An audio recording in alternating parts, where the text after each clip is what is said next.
everyone, today we're going to be diagnosing your transmission electrical codes. So in this case, I had all these codes right here: torque converter, clutch solenoid, and it says electrical circuit open failure, and then control B, electrical circuit open failure. And I also had these over here.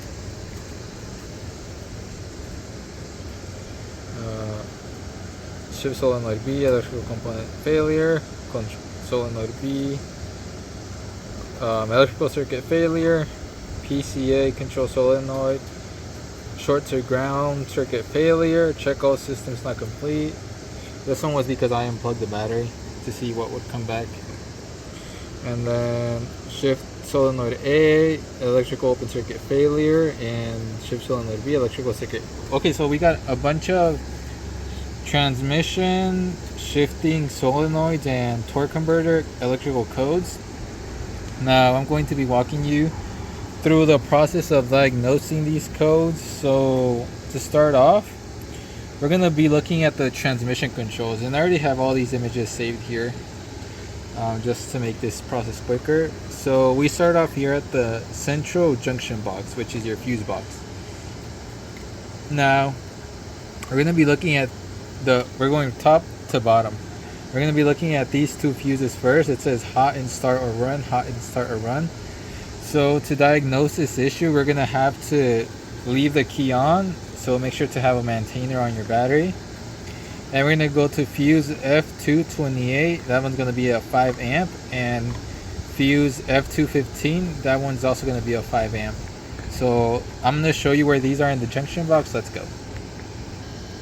Alright, so here I have the fuse box pulled up. I'm going to be looking at fuse F-228 right there and F-215 right there, and they are both 5 amps. So let's go in the junction box. Alright, so here we are, and let's check our first fuse. It's going to be this one right here, and we see we get a ground. Now it says it's supposed to be hot all the time, and let me remind you, your key has to be in the on position. So let's go ahead and do that. There we go, it's in the on position. Let me just turn everything off. Let me turn this off too. Come on. Okay, it doesn't matter. Alright, so let's go back over here. So now that our key is in the on position, we should click it. We should touch it.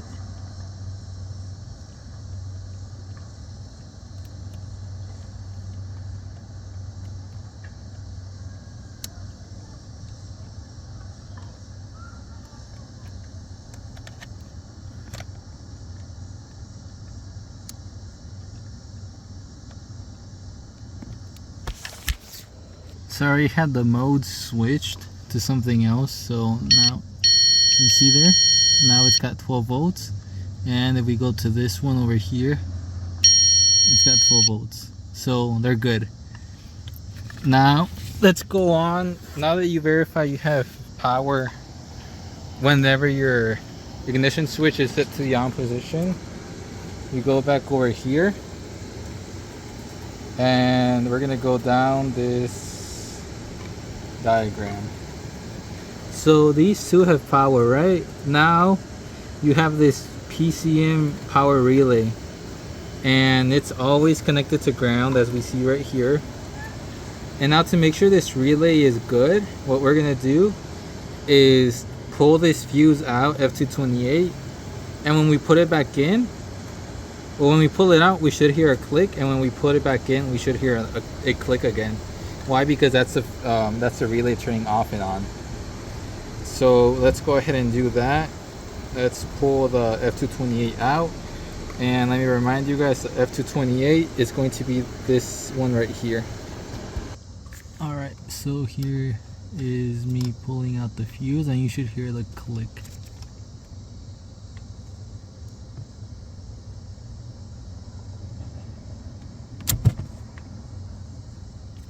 couldn't hear it. I pulled it out too fast. So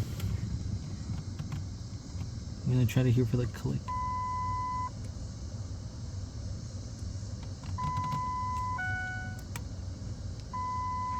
Okay, well, we really don't hear anything, any clicking, but what we do hear is, if I take it out, here it is, the instrument panel, I mean the gauges don't light up, and if I put it in there,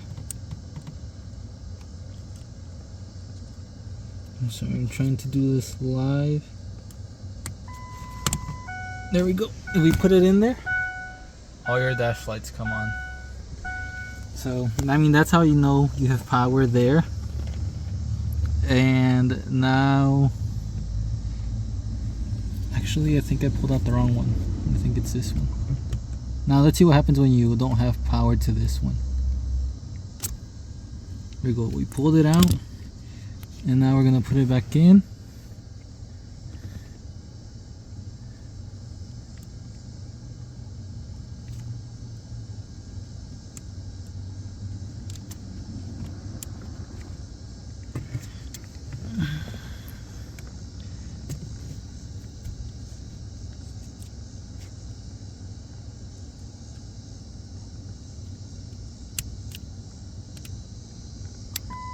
Do you guys hear that? That's a clicking sound.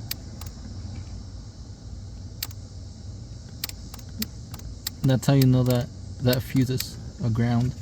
So now we know that for this one, if it's got a ground and power, you hear the relay clicking if you disconnect it with the key in the on position. And then for this one, your dash lights won't come on in the on position if it does not have power. Now let's go on down the diagram. Now here we tested these two fuses. Now let's go ahead and test F-233. That's a 15 amp fuse.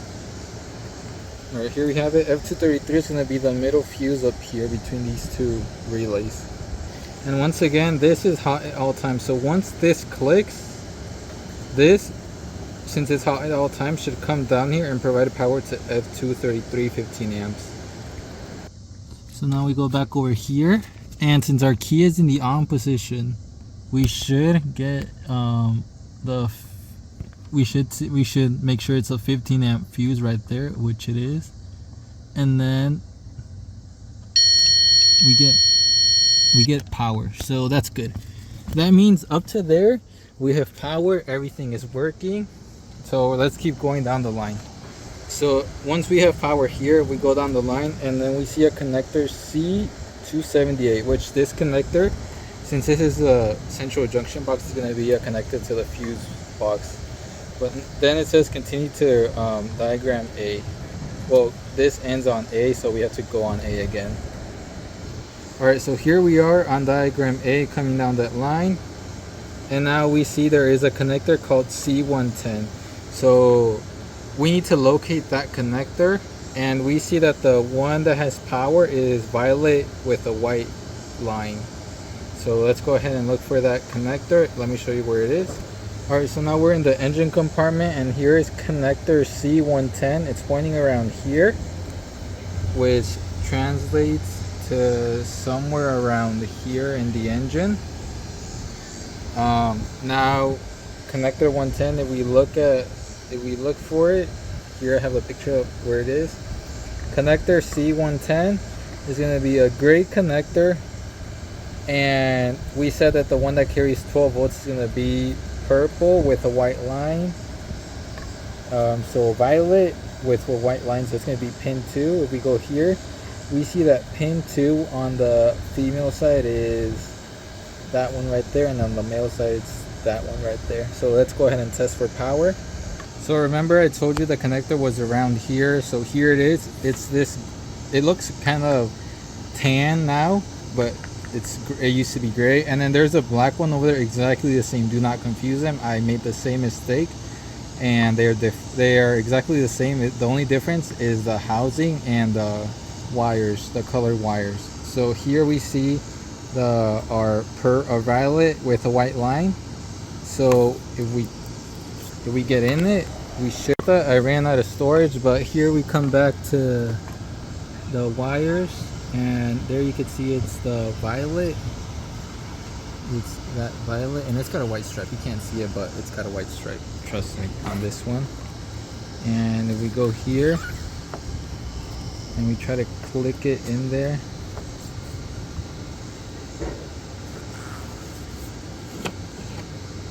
I can't really do it. And so this truck had a transmission, had all those issues, so this ended up being the problem. That's why it's zip tied together, because what this connector doesn't have is a locking tab right here, which connects right here, and then they lock together. So it was having an intermittent electrical transmission issue. So whenever we turn it on one day, and this connector is stuck right here. I accidentally broke it trying to pull it out, but you would be driving it, and then you'd get your transmission service light on the dash, and overdrive would be off. You can't turn overdrive on if you don't have this connected. So that's another indicator. If it says transmission fault or transmission service, I don't remember what message it was, and you get overdrive off, you can't turn it on, it's a high possibility it's this connector. So what I did was zip tie it together, and trust me, this purple with the white line, there you can see the white line, it's got 12 volts. So let's keep going down the path. Just make sure that you unplug this and plug it back in. Make sure to test it right. You unplug it. I forgot which side you have the power on, but you test it, and then if you have power, you connect it back together. Make sure it's snug. If it's dirty, clean it out, because that could also be the issue with just being dirty. But once you know this has power, we keep going down the line. Alright, so now we're back here. We made sure connector 110 violet whitelet with the white line had power. On pin 2, I showed you the diagram, I showed you the connector, showed you which pin you're supposed to look for. And now we have connector S140. So we're going to go to connector S140, which is let me see, connector S140. So yes, you need to check connector S140. I don't know where that connector is, so what I'm going to do is check the next one, C168. So we go here, and here we see connector C168. It's going to be around here. There's going to be some electrical component with a wire going in it, and then here's going to be another one. So C168, let's go and see what that looks like. Alright, so here we have C168. This is going to be a white connector, and this is how it's going to look like. It's going to be a female only connector. It's going to have 4 pins, 8 pins, 10 pins. And if we go back to our diagram, we see that we're supposed to be looking at the violet cable with a white strip. And here we go back here to connector with C168. Violet, where's violet? This is going to be pin number 1, violet with the white strip. PCM power relay switch power. So number 1 is going to be this one right here on the corner. So let's go ahead and check that. So I know the diagram shows the connectors on the other side, on the driver's side, but here we are on the passenger side. And I don't have my jack, and I don't want to get it out because I already did all this. But let me show you exactly where the connector is, so I can, because this is I looked for it on the wrong side for way too long, and I don't want you to go through that. So the connector for this is going to be right there. You see that white connector right there? So this is the transmission fluid pan. Then here's the Ford logo. And there's that one bolt right there. And if you look closely,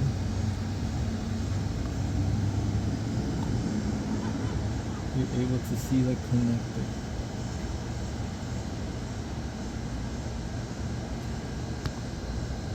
Right there. There's a bolt and there's a connector right there. That connector, the white one, not the black one, the white one, you go to pin number 1 and you make sure it has voltage, and you can also clean it. It's gonna have like some grease on it. It's gonna have some grease so it doesn't rust, but you should get 12 volts to pin number 1, and once you confirm you got 12 volts, then it's probably just an intermittent issue. And at that point, what you need to do is clean all of your connections, pull all the fuses out, push them back in, disconnect this, connect it back, go down there to C168, disconnect and connect it back. And I assure you, with me, the issue was that connector right there. And I will assure you, if you do all that and you clean those connectors good, obviously unplug the battery before you spray any cleaner, electrical cleaner. Unplug the battery, make sure everything dries completely, so leave it drying for about 30 minutes after you spray electrical cleaner, because if you don't, they will this solution basically makes everything interact, and then you're gonna fry something. So yes, make sure you have power in all those places I told you, and once you do, you will be gold.